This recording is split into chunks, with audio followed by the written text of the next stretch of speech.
and welcome. If you're brand new, my name's Nicola. I'm a yoga teacher and therapist and also a very highly sensitive person. And this video today is going to be all about self-care, things you might want to include for the month of February. And if you watched the last video, then some of the themes kind of continue into February because we are technically still in winter. So you're probably still going to want to find times for quiet, not feeling the need to rush into kind of getting going on the year. That being said, we are now in the Northern Hemisphere getting a little bit more light, thank goodness. And that those little stirrings of life is starting to happen. And if you're somebody that's very in tune with the energy of nature and of the earth, then you'll probably already just be feeling that really subtle kind of stirrings of life underneath our feet.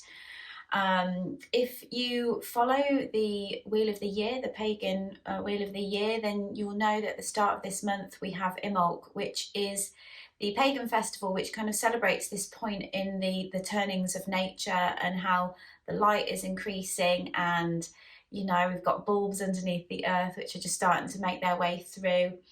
And when you're extra sensitive, of course, these stirrings, these shifts, these seasonal shifts, any kind of sense of change, you know, we pick up on it more. Not only that, but as kind of the rest of you know, society start to feel these stirrings of life too, it has an impact on us all. And so perhaps other people around you starting to feel that sense of, okay, I'm going to get things done. Maybe things start to feel like the pace is picking up a little bit. And so as a sensitive, you might also be feeling what other people are feeling, as well as, you know, the light increases and that pull to start getting really stuck into your projects for the year is drawing you in. So as I say, those themes from January still hold as much or as little as you need them, really. If you're still feeling not quite ready for the year ahead, not quite ready to get going, still unsure about where you're going to put your energy this year and what your focus is, then still make time for that quiet. Keep stretching the body, and I'll talk about the body in a moment, and still, you know, try not to do too much. Keep some space in your weekly calendar. Okay, so I'm going to share 3 things to consider for the month of February, and the first one relates to movement that really nourishes you at this time of the year. So we're just starting to feel those stirrings of life, that readiness to almost begin emerging from our kind of wintry hibernation. And this might be a point at which you're noticing aching joints. Perhaps I'm pointing to my shoulders because that's usually where it gets me. Maybe little niggles in the body are just flaring up. Maybe the back in particular is feeling tight, or the neck is another key area at this time of the year. So choose movement that's really going to nourish you and really feel good in your body. If you're doing exercise that isn't feeling good, consider how you can shift that. You want to be focusing on movement that really brings in some gentle movement to the joints. So lots of joint rotations. In my own personal practice, my yoga practice, I will be including lots of joint rotations. And in any kind of exercise or form of movement, allow plenty of time to warm up at the beginning and plenty of time to cool down. This is always true, but it's still cold outside, especially where I am. You know, we're still in winter, so you want to take time to really warm up and make sure, you know, your body's happy to do the movement before you go into it. You also want to be focusing on your back, your chest and your legs.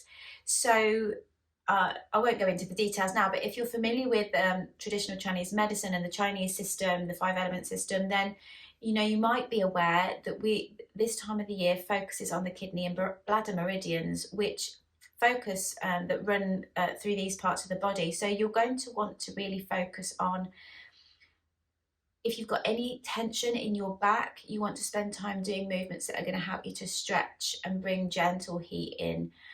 Same with the chest and the legs. And if you think about it, if you've been wrapped up in your giant, like me, your giant coat and your scarf and your hat, then, you know, you might have donned this posture, you know, as you're if you're like me, so for me, I'm thinking, I'm walking my children to school, it's windy, it's cold, and I'm just, kind of in this hunched mode. So all those movements that bring loads of a sense of fluidity to your body and your joints is going to be really useful. Okay, so that brings me to the second one, which is kind of a common theme at this time of the year, or it starts to become, is about cleansing and purification. Imul itself is traditionally has its roots in this idea of a time of purification, of cleansing, and if you think about that spring clean, we're maybe not quite there yet, but there is this sense at this time that the light's returning, and it's time to just look at what we want to carry forward into the year and what we don't. And so I did this recently, I found this so helpful to just go through each room of my house and decide, what do I not want with me anymore? If it doesn't bring me joy, if I'm not using it, if it has a negative feeling, I don't know, like some clothes that I've been keeping for God knows what reason, then maybe it's time to get it out. Maybe a friend of mine is sorting through old photographs, which ones are important, which ones spark joy, which ones do I want to keep. And it doesn't have to be the whole house. I did go crazy and I did do the whole house, but it really needed to be done. It might just be a cupboard or your sock drawer or something, just going through and getting rid of things with gratitude, thanking these things for being in your life, but maybe donating them to charity, or however you want to part ways with them is fine. But just making space, clearing out the old so that there's space, and you don't have to fill it with anything new yet. Just stripping back to those things in your space and in your life that really mean something to you, that you feel grateful for, that you have. And of course, it's not just about your environment, but particularly for sensitive and neurodiverse folk, and this is really important for me, is when our spaces are crazy and full of stuff and cluttered, I really struggle to think and focus. So if you're anything like me, clear your space.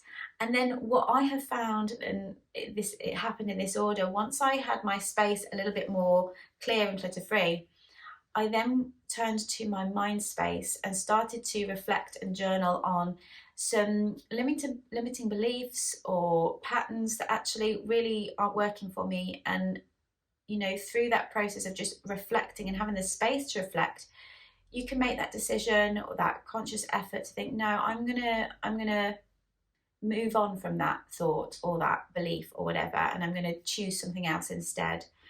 And there's lots of ways to release those thoughts. It is an ongoing process, but it is possible to do that. And then by the same token, cleansing your body. So maybe now's the time, if you haven't already, to look at what you're putting into your body, your food.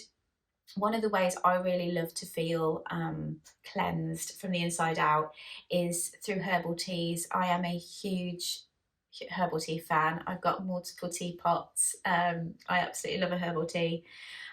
Not quite ready for fresh nettle tea yet. Maybe you can get somewhere where you are, but choosing some lovely loose leaf herbal teas that are really cleansing for you. Maybe something with fennel, anything that's going to really cleanse the digestive system. Might be a good way to start. And then my final and third element of self-care for February, quite apt really thinking about Valentine's Day, is to really spend some time nurturing that relationship you have with yourself. Where are you at with your relationship with yourself? A lot of sensitives, and I was really surprised to see how prevalent this was in my most recent research. I did a survey for sensitives, and the thing that came up most common, or one of the things that came up most common, is that difficulty in feeling isolated from neurotypical folk and not being accepted for who they are, and that need and that desire to accept themselves for who they are and their sensitivities. And this can be quite a journey for sensitives. It's certainly been a journey for myself. And And one thing that has helped me at the very beginning is thinking, okay, what can I accept about myself? What feels good for me? And maybe recognizing all the things about you and about your sensitivity that are of value. And it might be as you do that, you still get that voice in your mind saying, oh, well, you're too much of this or not enough of that. And that's okay.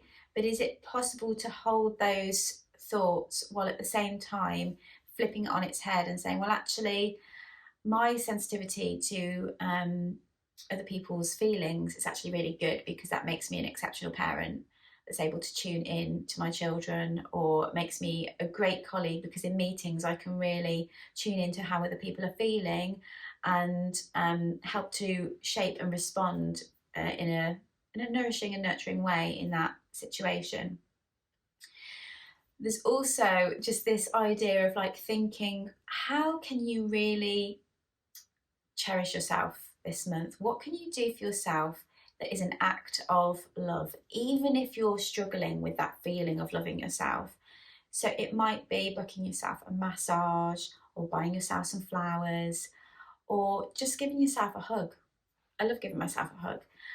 Your brain may not know the difference between being hugged by somebody else and you hugging yourself. So what acts can you do this month that just really cherish you and offer you just a little bit of love and care? And it might be that in turning to this relationship with yourself, you notice, oh, actually, I really beat myself up about, I don't know, the way I look or whatever. And maybe that's something to bring in to the rest of the year, something to look at. Okay, I really hope that's been of use. These are all things that I'm going to be doing myself in my own self-care.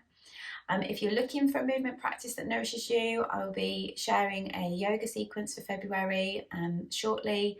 And also I'll be sharing a meditation that's designed to really help you build that self-compassion from the inside out.